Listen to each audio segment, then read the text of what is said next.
Battery endurance tests have already been performed on the iPhone 15 series, and some less-than-ideal findings point to low chipset efficiency.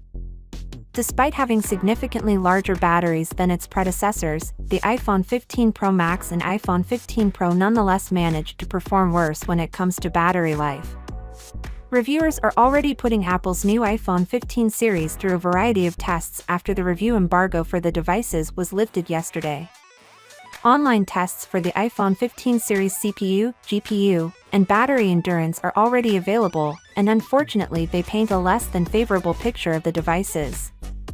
The iPhone 15 Pro Max looks to have worse battery performance, according to GeekerOne's testing, than the iPhone 14 Pro Max from the previous year. The iPhone 14 Pro Max ran for 7 hours 55 minutes while the new flagship completed the task in 7 hours 13 minutes.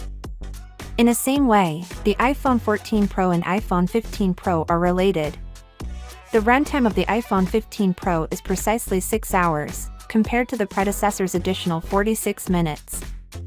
Despite having a somewhat larger battery than the iPhone 14 Pro, the iPhone 15 Pro nevertheless manages to score worse on the test. It is crucial to highlight. All of these are consistent with tests demonstrating that Apple's new A17 Pro chipset has worse efficiency ratings than the A16 Bionic. The iPhone 15 Plus actually scores best on the test, with a battery life of 9 hours and 17 minutes, perhaps due to its A16 Bionic. That is more than 2 hours longer than the iPhone 15 Pro Max, which has a battery that is 39 mAh larger, was able to last. What are the potential causes of the iPhone 15 Pro and iPhone 15 Pro Max's worse battery performance compared to its predecessors despite having somewhat larger batteries? Finally, what are your thoughts about it? So with that being said, let me know your thought in the comment below, and if you are new here, please subscribe. Peace out.